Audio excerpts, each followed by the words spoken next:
Welcome to the very first episode of Connections in Cowlitz County. I'm Katie Keaton. And I'm LaDonna Stacy. And today we are going to be connecting with Ariel Largé. She is the owner of Offbeat Antiques and Oddities here in downtown Longview. She is also a member of the Downtowners Association. Yes. She is on the Downtown Advisory Board, and she is one of the founding members of the Broad Strokes Project. Yes. So many things. Yes. For our first guest, come on. Yeah, it's we amazing. hit it out of the park, as they would say in baseball.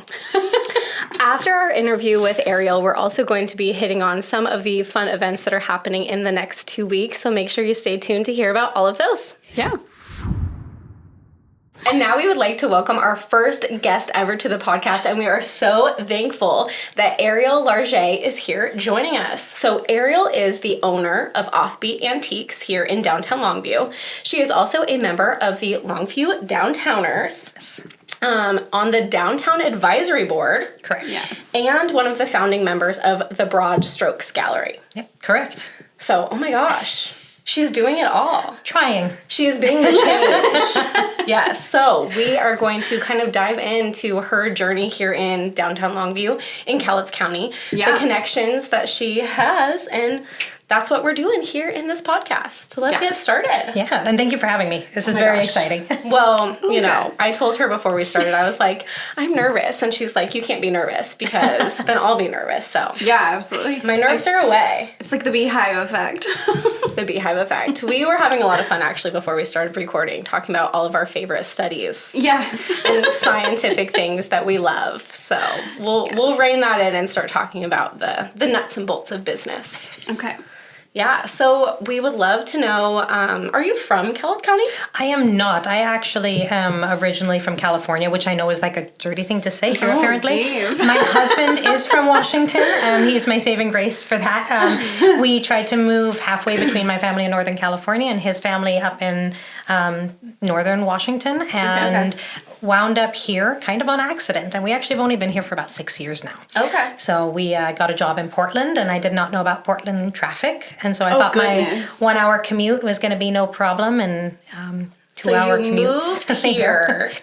We did. And got a job in Portland. I got the job in Portland and then moved here. And I put in offers on several houses that fell through for various reasons closer to Portland. And this was the furthest I was willing to travel before I knew about traffic. And so I ended up doing that commute for about 2 years before I said it was too much. Okay. And pivoted and tried to look for something here locally, which is, we sort of stumbled upon the antique shop. And so there's an antique shop that had been there that was closing. Yeah. And so we decided to take over, and the plan had been for me to go back to school and my husband would run the antique shop. And then the pandemic happened and life took some serious changes. Yeah, so absolutely.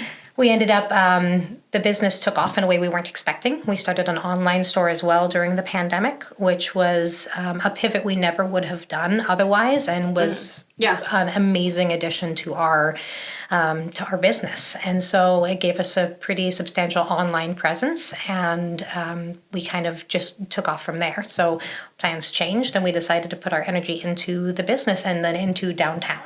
Okay. Yeah. So it's funny that you bring up when you took over the antique store, because I don't know if you remember this, but when I first met Ariel, I was working at the local radio stations. So it was definitely my job to go around and to introduce myself to all these businesses and talk to them and say, oh, do you want some advertising? Yada, yada, yada, you know. So I had been talking to the previous owners about advertising, and they were thinking about purchasing. I think it was a mother and daughter that owned the shop. Am I correct in that? So it's gone through several different owners. Okay. It went through, I think, 3 different owners before it came to us. Okay. Katie and Kevin Brown, husband and wife team, were the owners right before we purchased. Okay. So I remember talking to Katie because my name is also Katie. So that does ring a bell. And it was a beautiful little shop. But then I came in one day and I met your husband, John. Yes. And I was like, oh, you are a new person. And, you know, part of my job, like I said, was walking around and trying to sell ads. But also it was just walking around, meeting people, forming connections. Yeah. And so I would stop in and talk to John from time to time. And he was always very much like, I'm never going to buy radio ads from you. And I was like, that's okay. But it was fun because anytime that I would stop in on kind of my like browsing through commerce in downtown, the store would look a little different. It was changing. It was morphing. I remember actually when he was talking about the name change with me. I remember when you guys were talking about a new sign. And I think I actually gave him a recommendation for who should do your new sign. Yeah.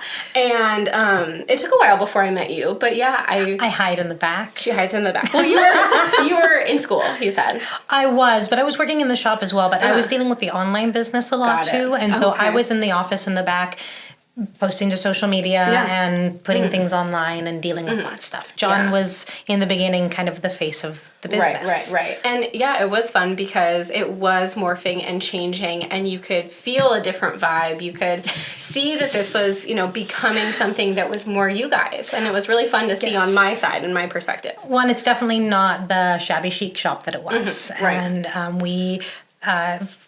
and it's funny because it really polarizes people because we have the oddity section as well, which people either love or are terrified of.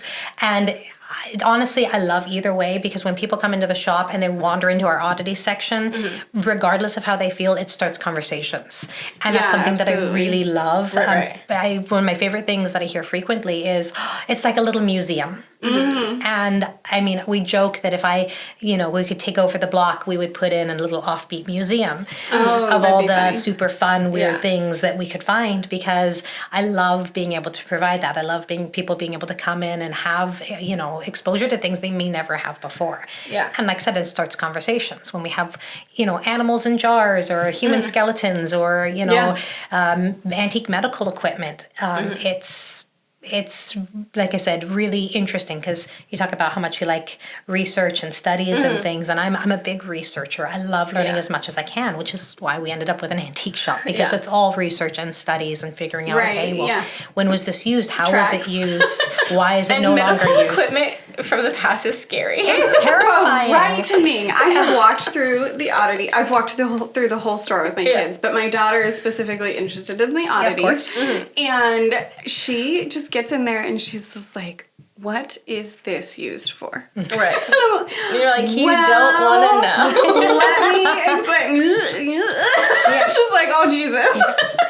Well, and I love history, so seeing how things have changed and what we used to use that back in the day was cutting edge technology, and now we look at it and we're like, that is barbaric. So it is all about perspective, all about perspective, and like I mentioned before we started, and I've mentioned on my other podcast as well, I'm an anthropology major. So I always think it's fun and funny and a little frightening to think about what people will think of us in 100 years. I think the same because thing. I think about it all the time. It lives rent-free in my mind, and I'm like, okay, what things do we do now that in 100 years people will say they were barbarians? Yeah, absolutely. Well, I mean, I think a lot of us feel that way looking back 50 years ago, even, how much has changed, all the, civil rights and and that too. I mean, we look at some of the movies and things that came out just 15 years ago and I'm like, oh, that did not age well. My daughter is 15 years old now, and so like she's watching a lot of those like teen movies and things like that, and I keep thinking back to the ones that I used to watch. I'm like, no. No. Also no. Yeah. They're bad. Some of it just did not age perspective. well. But once again, I think one of the great things about that is it starts conversation. Right? You can talk about, why that's bad. And so for the medical items or things like that, it's like, well, why don't we do these things anymore? Why aren't these used? Why are these particular ones still used? So that's, once again, one of the things I love, whether people love the oddities or they hate it, it starts conversation. So what is your favorite oddity you have? Oh, that's a really hard one. The human skeleton is probably one of them because I have my background is in medicine. Okay. And when I originally purchased the skeleton, I was thinking that I might keep it in my office someday if it was still around by that time. And so that one just kind of is a nod to my past career, my past life. So I really like that one. Probably one of the strangest oddities we have.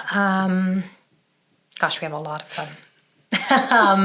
I love actually some of the vintage magician's equipment that we have. So that was a lot of fun getting those and figuring out how they worked and what the trick would have been. So like, for example, we have a gong that has this big prop gun that goes with it, and we're trying to figure out, okay, how does it work? Are you supposed to, like, they pretend like they shot the gong? Yes. Okay. We have a gong downstairs. Yes. Just randomly at the real estate office, we do have a gong downstairs, which gongs are so fun and satisfying, and they're not used nearly enough anymore. Trust me, when people out like hear this really faint ding, every time I'm like, hit it like you mean it, you know, because everybody wants to. It's a temptation. It's the first thing my kids do when they come into the shop is they hit the gong. You're like, today has started. We're hitting the gong. Yep. Okay, so they tried to shoot the gong, and that was the magic trick. So basically, somebody would stand in front of the gong. Okay. You would shoot it, and the gong would go off, and the person would be unharmed. Oh, okay. It was the trick. And so when we got all of these, we had to figure out, like, okay, how did they work? What was the trick? And so there was the magician performed through the 70s.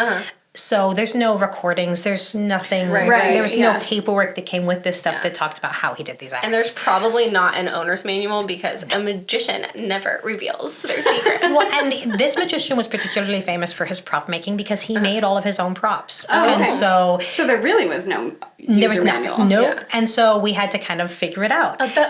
So fun. So that's my dream job. That's my dream job. Katie, I thought you were in your dream job. I love real estate as well.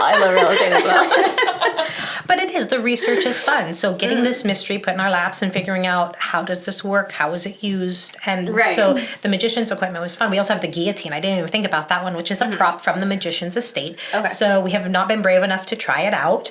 But because I feel like it will go very wrong if we do not 100% know how it works. Watermelon. But basically there's a flap underneath where if you have it propped up so people can't see that side, you know, it looks like when the blade comes down, you fall straight out of it. But I'm like, if that hits you, if you don't time the fall right, like how does that... So that was a risky job. That was It was hard for magicians to get insurance. I could imagine. So you mentioned that you got those at an estate sale. Is that kind of like the way that you get a lot of your antiques? So those ones we actually got at an auction, and no, we get them from auctions, estate sales, yard sales. We have people who will come by and say, "Hey, somebody, you know, I have all these things in storage. Are you interested?" And we'll buy them as a lot. We have friends that will hunt for us from out of the area, which is always fun. Oh, that's fun. So every time my mom comes up to visit, she comes with like a truckload of random things, and it's like, I don't know what it is, but there you go. And I bet that's fun though. It is because occasionally, she brought a whole bunch of clothing because I love my vintage clothing. Yes. And in it was an envelope. We had no idea what was in the envelope. We opened it up and they're 1920s crochet hats, which are stunning, beautiful hats. And so then, you know, like I said, I never know what's going to fall in my lap or, you know, what people are going to find. And she had a friend who was clearing out a storage unit and she's just like, I'll take all of it for $100. And she took it all. And that just happens to be one of the things that was in there. So going through and sorting and figuring out, and like I said, learning about the pieces is my favorite part of the job. Okay, so you mentioned that your past life was in the medical field. Yes. So is that what you were doing down in Portland? Yes. Okay. Yes. I was working for a medical scribing company. Okay. So I was I did a lot of different things, but I would develop training programs for medical scribes, and so we would I would go into a new clinic to do an assessment.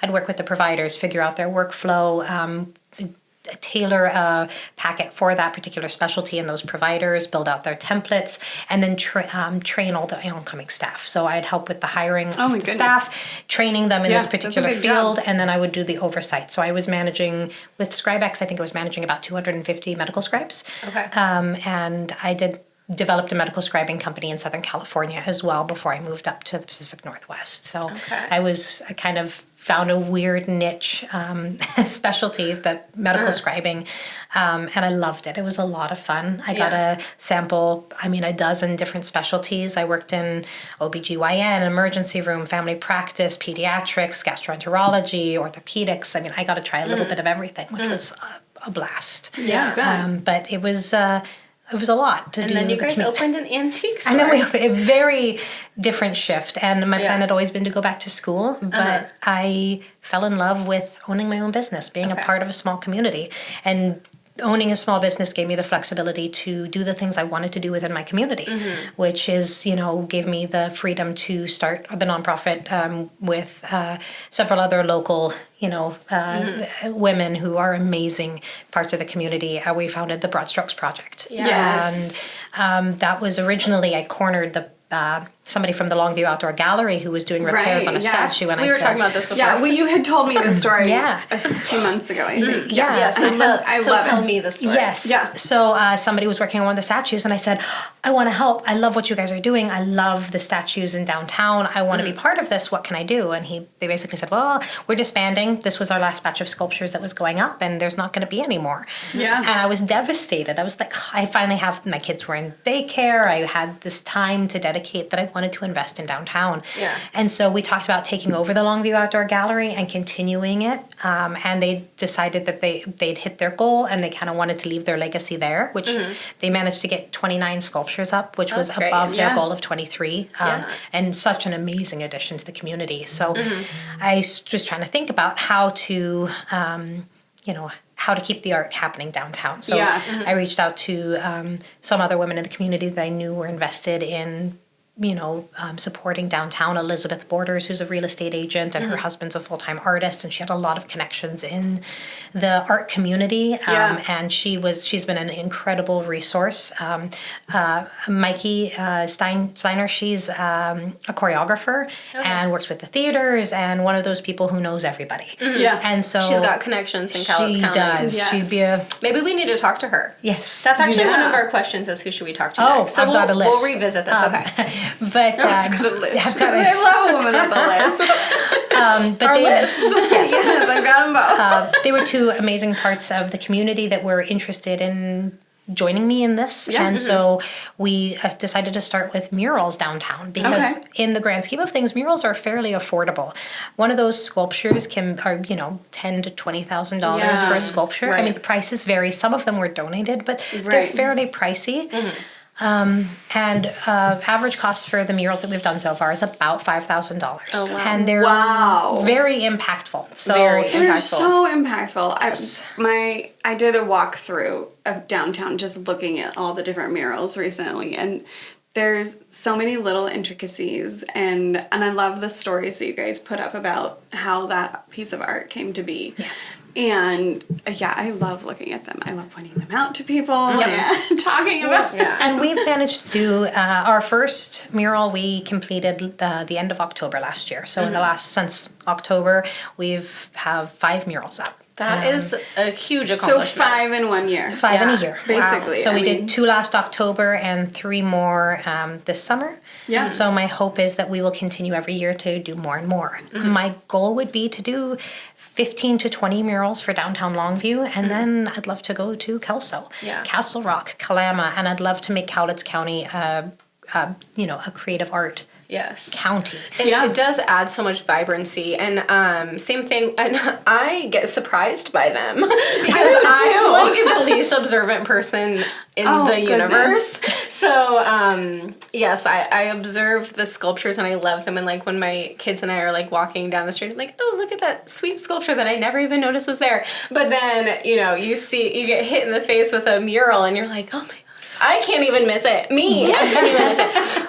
Well, the people driving downtown, that's exactly it. You see these big murals and you want to pull over and stop and check it out. And, and then you see the sculptures. And although we're starting with murals, because like I said, in the grand scheme, they are affordable, we want to be able to provide all sorts of public art installations, whether it's more sculptures, murals, or I would love to do a maker's market for Cowlitz County. I would love to have a way for local artists to get involved.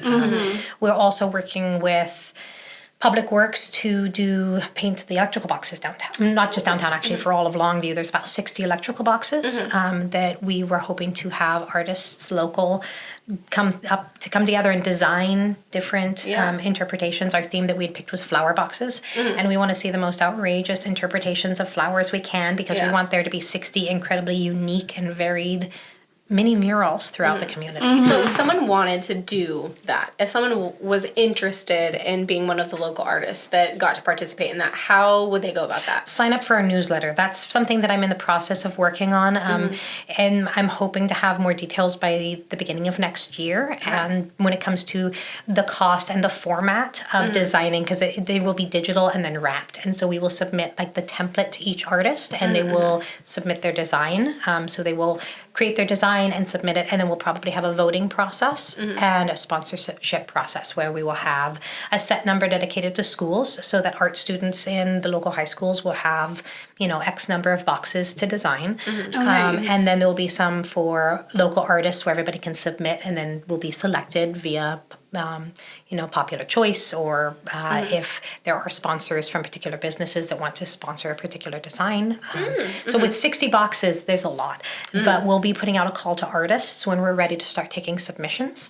And I think it's a great way to kind of give local talent an opportunity to put public art out there without the intimidation of a giant wall. Right. Yeah, exactly. I think we have so much amazing talent here locally, but they've never had the opportunity to do a big, large-scale project. Yeah. And so doing something like the electrical boxes, which is a little smaller, a little less, I think, intimidating, will give us the opportunity to be like, wow, these particular artists really went above and beyond. Right. Let's see what happens if we give them a wall. Yeah. Like, I think it was really timely too, because it wasn't that long ago, and it may have been the last year, maybe right before, that the old wood stove warehouse building got taken down with the public mural. Yes. I'm not quite sure where that fell in the timeline, but it was pretty close right to when beforehand. I believe. Right. Yeah, I was going to say it was definitely beforehand. I mean, I was disappointed in it. I totally understand, and understand that building needed to go. Like, it's fine. Yeah. But people did have a connection to the mural, and it just speaks to the fact that, like, how long ago was that painted? A really long time ago. A long time ago. And it was a part of just, like, the history and the culture of the community.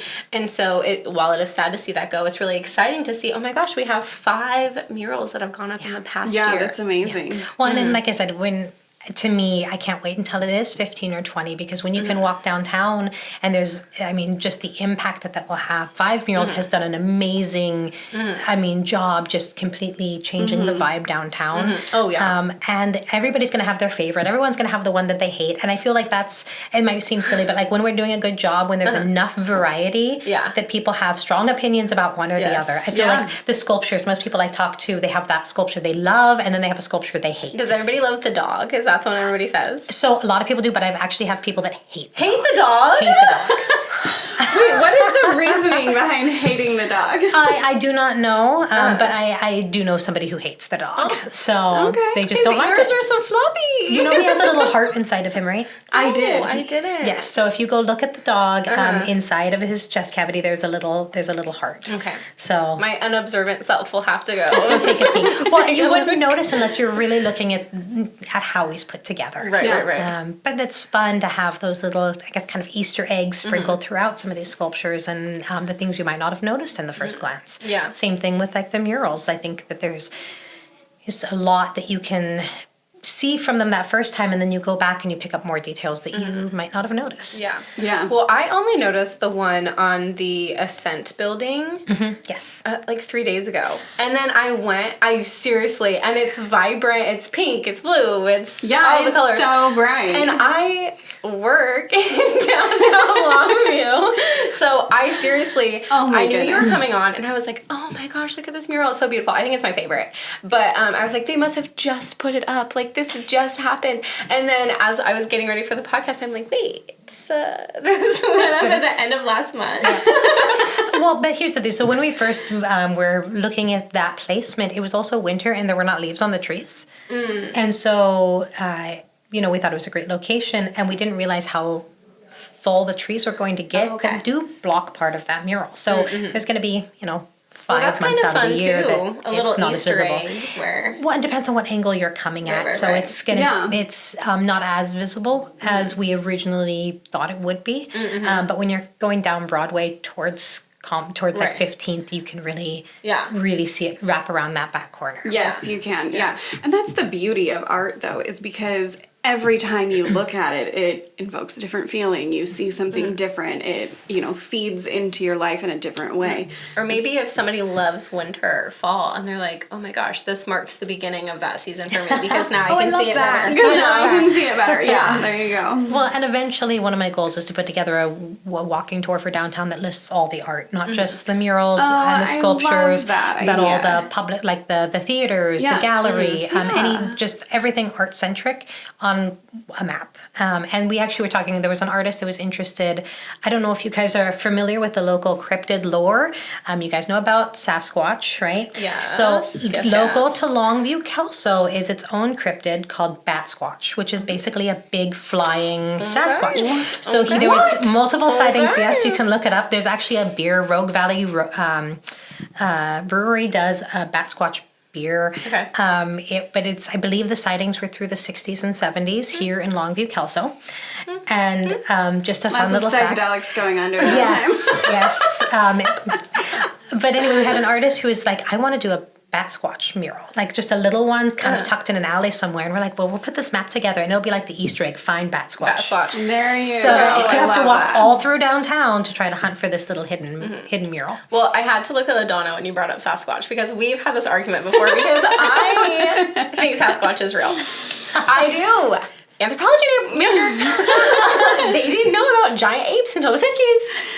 I know, and they're discovering new things all the time. But like my thing with it is, I don't ever actually want him to get found. No, I never want him to get found. I never want him to get found. Because of all of the terrible tests that the human race will put him through to figure out exactly what and how. I know he's out there. Bat Squatch, I'm not so sure about. I'm not sold on Bat Squatch. You'll have to look up the lore about it because it's, and it's funny because I think when you really look into like the cryptid zoology, like the amount of small communities that have these really silly lores that like somehow appeared over the years and have just taken off. There's also in the Pacific Northwest, I'm not sure specifically where, the giant banana slug.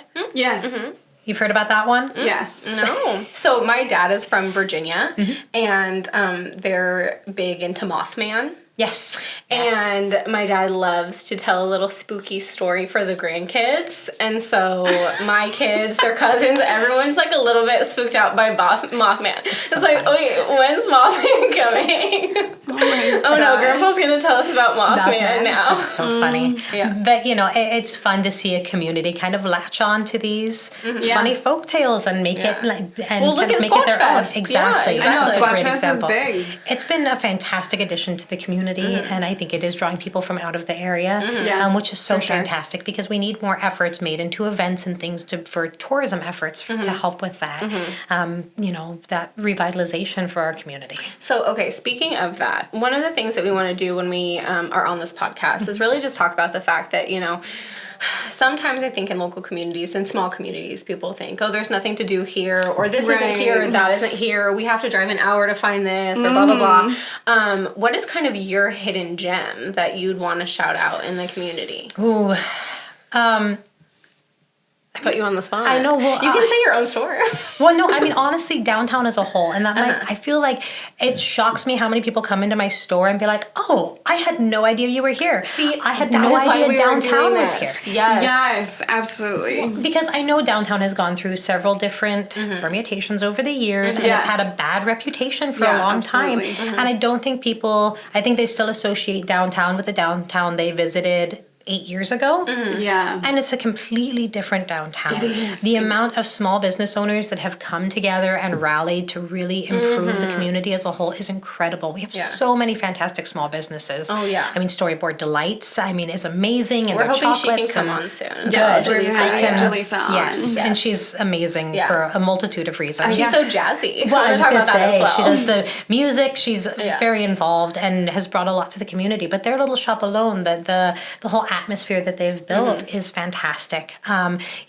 Four Stone and Sea is, the little metaphysical shop, and it's a darling. The Merc itself, all the businesses that have gone there, the tea shop, the plant store, it's just kind of like a one-stop shop. That's the reason the Merc is always such a popular little spot to hit. But people don't know what's here. If you're not from the area, people don't know what's here. I say all the time, because I am from Cowlitz County, and at one point, randomly, my mom thought about buying the Merc, which, thank the Lord, she didn't. But I know LaDonna's like... So I've known about the Merc forever, but again, when I worked at the radio station or when I worked, wherever, I'd say, oh, blank, it's in the Merc. And so many people would be like, what's the Merc? Where's the Merc?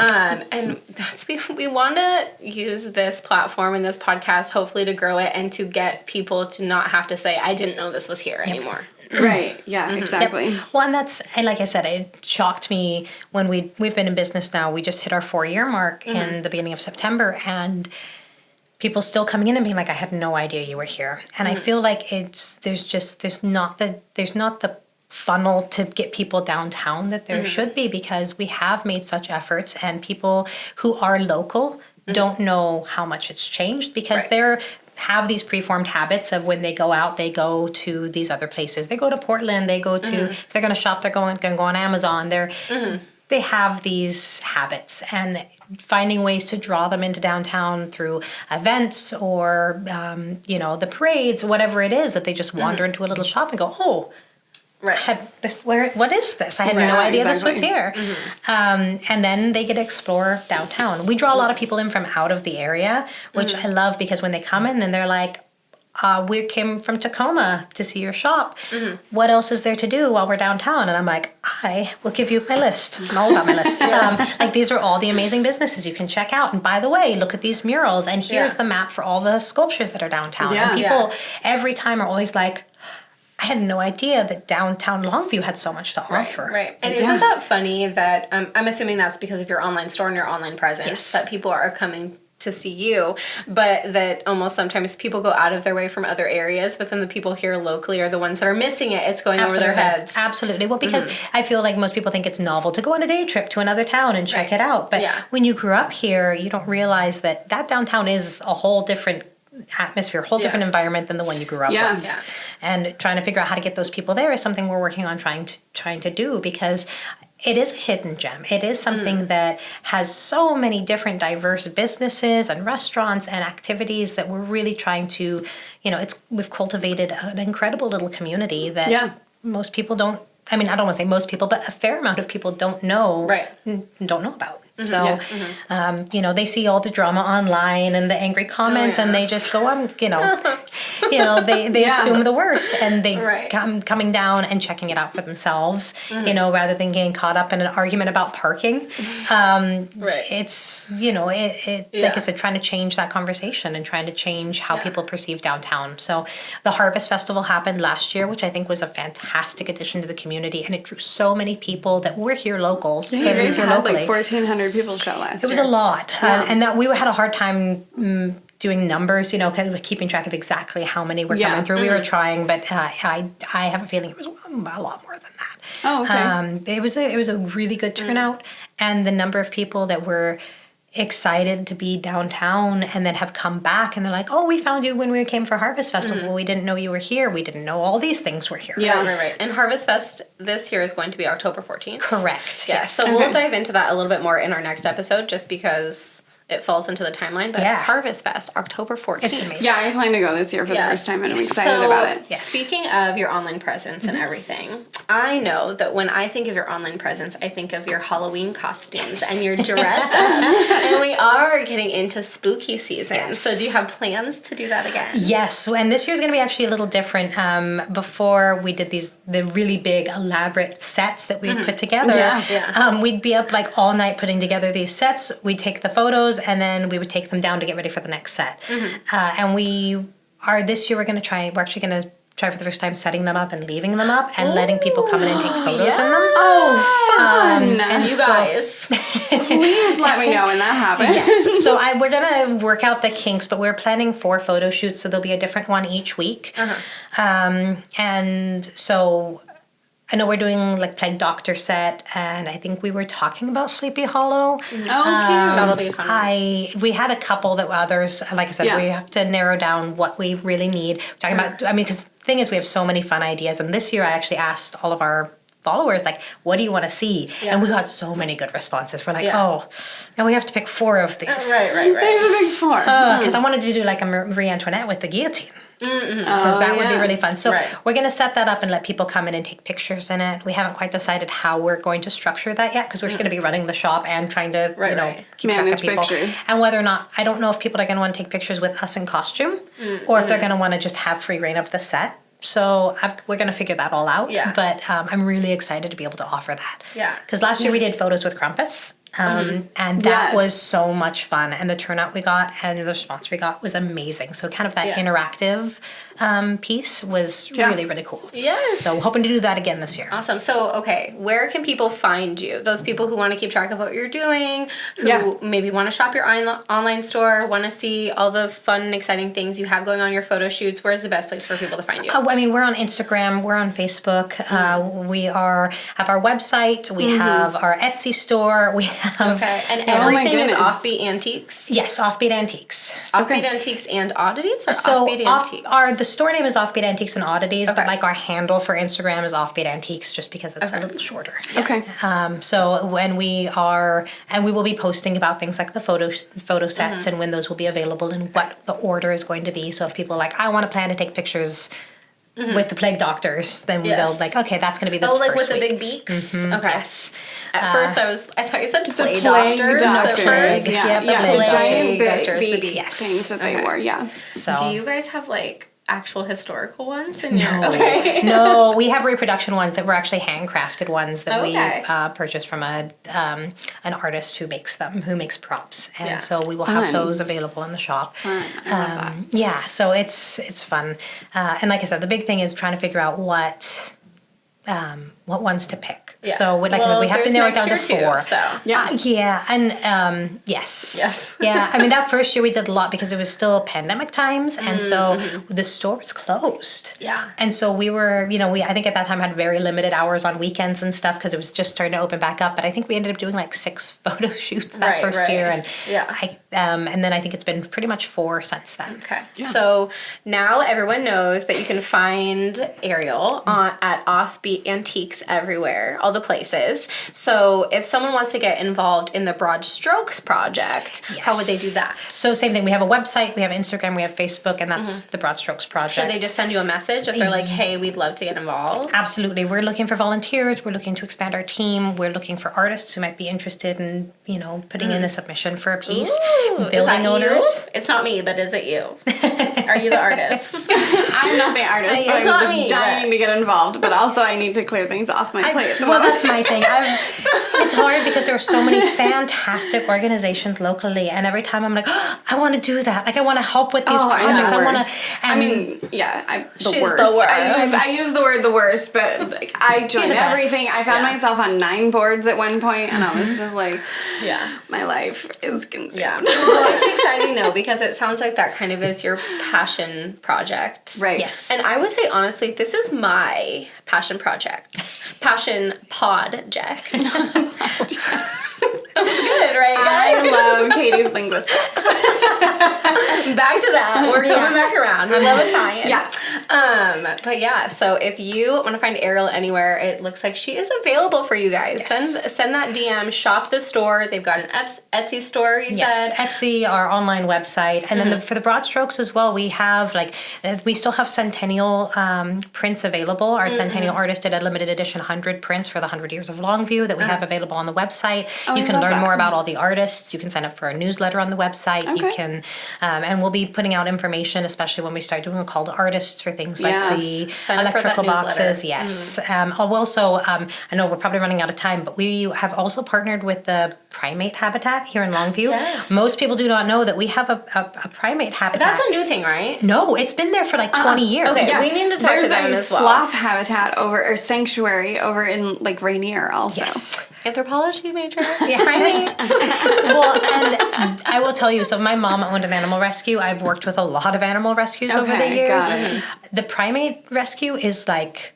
so amazing. Like the quality of the facility, the cleanliness, the care that they get is fantastic. And so they reached out to the Broad Strokes Project because they wanted to enrich the monkeys' environment. So what we are doing is we're working with them to paint and do murals inside the enclosures. Oh my goodness. Yeah. That's another fantastic opportunity for artists who are interested in doing a project, but are intimidated by a big wall, they can go paint for monkeys instead, which I feel like should be on the top of everyone's resume. Yes, I am a business owner, but really monkey muralist right there. Monkey muralist. Call me because you want to know more. Yeah, exactly. Yes. So that's another project that we'll be doing that in waves because we're going to be painting inside and outside, but inside we can do through winter. So as the monkeys get rotated through the different enclosures so that they have different enrichment regularly. So they're not stuck in the same enclosure all the time. So as they move monkeys to different enclosures, we'll go in and paint that enclosure. And then as they move them again, we'll go paint these other ones. So we'll be cycling through that and probably doing a couple different waves. So artists that are interested in doing that as well should really cool. reach out and sign up for the newsletter, because we'll be doing a few more calls to artists for that. Love Great. that. Oh my gosh, it was so great to have you. Yeah, thank you for having me. Yeah, This was so fun. tell us what your favorite thing to do in the Cowlitz County area is. Be on boards. I was going to say, so I have kids, obviously. So I love the Children's Museum. I think it is such a fabulous addition to be able to come downtown, walk around, get a coffee, and then just go free, kids. Go have fun in this incredible, enclosed, enriching, place that changes constantly. So that is one of the places that I really, really love. Yes. That's, of course, my kids. I also going to the Lemon Drop was something that was my husband and I's go-to date spot. I'm so sorry that they're closed. I'm hoping they will come back very soon because they were fantastic. Other than that, it's a lot of outdoor stuff. Our park system, our hiking out here is incredible. So going and finding all of our hidden waterfalls and there's a lot. I'll have to get your list of that too. So yes, there's an amazing amount here in Cowlitz County. Well, thank you so much for joining us. Well, thank you for having me. Yeah, and it's been great. Thank you for being one of our connections in Cowlitz County. Absolutely. Katie, that was such a great conversation with Ariel and all of her businesses and all of her hopes and dreams for everything. I just love talking to her all the time. Honestly, I feel like she could be the third member of the team. 100%. And you guys, before we let her go, we got an entire list of people she thinks we should talk to on the podcast. So be excited because we have got a great set of people coming on next. We're so excited. We've got a really good lineup. Yes. One of the things that she mentioned in that conversation that she loves to do with her kids is go to the Children's Discovery Museum.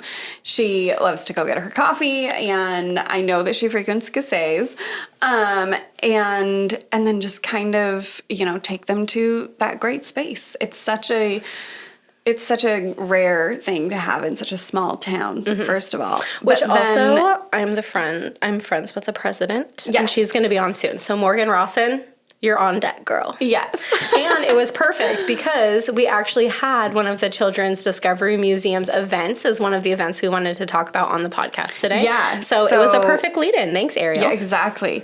Science Sunday is their big weekend event that they usually do it on the first weekend of the month, if I'm correct. Well, it is on October 1st. It's from 1 to 4. And this time they'll be talking about the science of camping and being a scout. So the Boy Scouts of America will be there. They're doing crafts. They're doing little games and prizes. And then they're also doing a pine wood derby, which is those little cars that the Boy Scouts are pretty famous for making. I went to a pine wood derby race recently. It was very fun. Okay. Just as a little side note. So everybody should definitely check that out. It's geared for kids 12 and under. So, or most of them are geared. Yeah. I wonder if they're going to start a fire inside.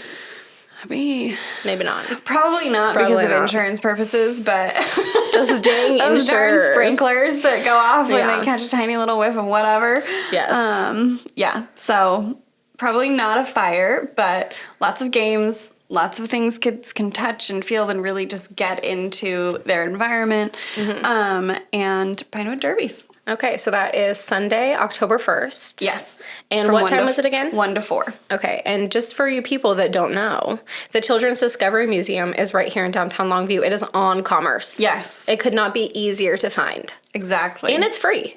Yeah. And it's free. It is free, yeah, absolutely. So. Which is really great. It is really great. Yeah. It's really great, you guys. Another thing that's coming up is Country Chicks, which I was like, oh, well, we have to talk about Country Chicks because it's Country Chicks. And Donna was like, what is this? Yes. I've never heard of this one. I have not personally attended, but mostly because I don't like to get up that early on the weekends. Okay. But my cousin goes every year, so I know it is a big deal. Technically, it's not in Cowlitz County. It is in Lewis County, but we're Lewis County friendly around here. Yes. Love those Lewistonians. So Country Chicks, of course, is a big market. It's like a farmer's market, but they have upcycled, vintage, handcrafted, farmhouse finds, all the things, repurposed furniture. I know that's what my cousin usually gets is repurposed furniture. She like totally has furnished her basically house at Country Chicks. Oh my goodness. So Country Chicks is at the Southwest Washington Fairgrounds, and it is going to be on the 29th and 30th. It is $6 at the door, and you do have to purchase at the door, so you can't buy online. Okay. They're old school, those Country Chicks. So my question is, how early should we get there? Girl, I don't know. I'm not sure. I do know that you can get $1 off with a food donation, and there is also coffee on site because they must know it as early as well. I would say check out Country Chicks, their event page for more information, but we will be linking everything we talk about down below. So we'll have it in the description. We'll have it in any post we make so you can easily find it and you don't miss out on all of the awesome finds. So again, that's at the Southwest Washington Fairgrounds. It is inside. They have 4 buildings and 130 vendors. Holy Moses. Yes. That's a lot. And that's the 29th and 30th. Okay, what else do you got for us? Extreme Machines is this coming weekend, September 23rd, from 10 to 3.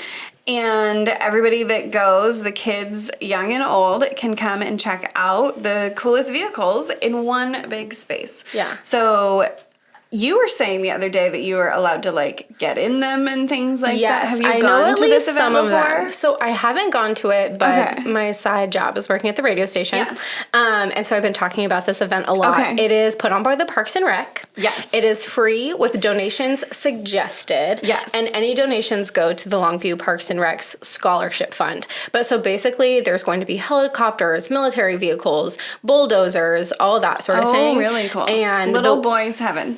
And grown men's heaven. Men. Wayne, are you going? No. Okay, also Wayne's you have to see the video of Wayne crashing on his motorcycle. He's fine. He's fine. That's terrifying. This is just... Oh my goodness. He thinks it's funny. He's laughing in the corner. He is laughing in the corner. And he wasn't going very fast. You do have to... Good he Lord. wasn't going very fast, but I know he likes an extreme machine. Okay. But I do know that when I've been talking about it on the radio, they highlight the fact that you could go up in a cherry picker. So I know you're at least cool. You're at least allowed to go in some of Get over your fear of heights and get in a cherry picker. No, I said I would never. I'm not a heights person. I'm not really that person But either, I could see someone having fun with that. Mm-hmm. And it is free with donations. So that's amazing. Yes. And that one is when? That one is September 23rd from 10 to 3. Okay, so that's this Saturday from 10 until 3. At the Cowlitz Expo Center. Yeah, that's what I thought. Yes. Okay, so another one that I personally picked out because I think it sounds really fun is a Learn the Ukulele event. Yes. That is going on really at the Longview Public Library. Mm-hmm. So if you have ever thought, you know what? I should learn how to play the ukulele, then this one is for you. So they have Aaron coming, who is in the band Micah and Me. Okay. And he is bringing with him 30 ukuleles. Holy Moses, that's a lot. It does say you can bring your own, so if you have one sitting at home, you can bring it with you. Otherwise, make sure you get there early so you get one of the 30. I think I might bring my daughter because it would be fun. Yeah. So this is a free workshop again at the Longview Public Library. It is also this Saturday at 9:30. But so basically, you can go learn the ukulele for an hour at the library, and then you can head over to the Expo Center for the Extreme Machines. There you go. So have a little variety on your Saturday. Yeah. So this is a high energy ukulele class, and you do not have to have any prior experience. It is for kids ages 10 and older, but they do say that if you feel like your younger child can sit through an hour class, they can go. But that's parental discretion, people. Yeah. I don't think my younger child could have gone through that class. Parental discretion. Not my son. No, he definitely couldn't have. But my daughter probably could have. She's a girl thing, more like reserved. Yeah. So that is another exciting one that I wanted to shout out. Yeah. So we also have so we did Children's Museum. Mm-hmm. We did the Longview Parks and Rec. Mm-hmm. We got a little country chick vibes. One of the things that we decided that we would always include in here is something from each of the libraries. Because if you look at the library calendars, they're full. They've always got something going on down there, which is amazing. Yes. So tell me about what you picked out from the library. I picked out the ukuleles. Oh, that was at the library. You picked out the other library. Okay, so She picked out the other library. Yeah, city council member over here decided Kelso City Library. This is what I'm going to talk about. So they, every third Thursday, which we are recording in the third week right now. So this Thursday, they have a romance book club that happens a at little 6 spicy. p.m. Yes, those spicy book lovers that are super popular right now, but have been around for ages. My mom used to read them all the time. They have gone through a rebrand. Yes, they do not 100%. have Fabio on the covers anymore. They don't. No, they're all hot women on the covers. I think they're cartoons. They're like pictures of like drawings. Yeah, but so was Fabio. No, Fabio was like were. shirtless on a beach with a horse in the background. That was great. With Fabio's shirtless on a beach. It was just with like a sunset.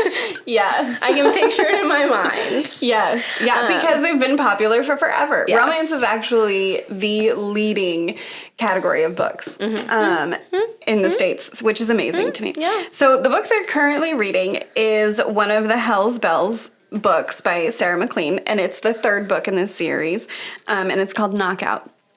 So on Goodreads, it's got 4.4. On Caffeinated Reader, which is one that I personally love to follow, is 4.5 out of 5 stars. So it apparently is a really great book that we should all check out. Wayne, check it out. Check it out, from Wayne. the Kelso Public Library.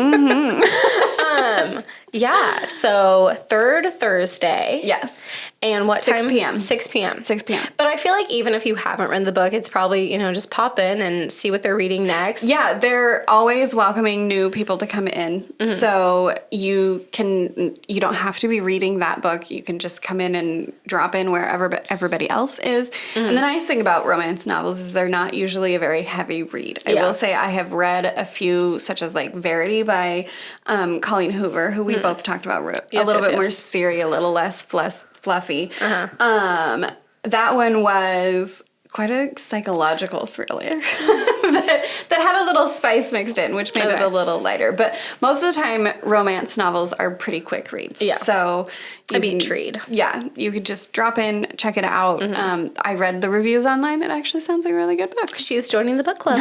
She'll be there every third Thursday. Am not, like I said earlier when we were, I just am at a point in my life where I'm clearing things off of my plate. But not the podcast. You just added this on. I added the podcast. Which shows you that it is going to be great because she added it onto her plate when she was trying to take things off. But if you are looking for something to do and maybe you already like books like this, maybe you just want to meet like-minded people, you want to meet some new friends, the libraries don't just have things for kids. They have things for adults too. Yes. So make sure you check it out. Yeah. And thank you so much for listening to our very first episode of Connections in Cowlitz County. Yes. We are so excited for what's to come. We're excited to have great guests on to talk about what's going on in our community and to let all of you guys know the amazing things that we have going on here in Cowlitz County. We want to get you connected. Absolutely. So with that, make sure you follow us everywhere, Connections in Cowlitz County, and we will see you next time. Yeah. Thanks for joining us.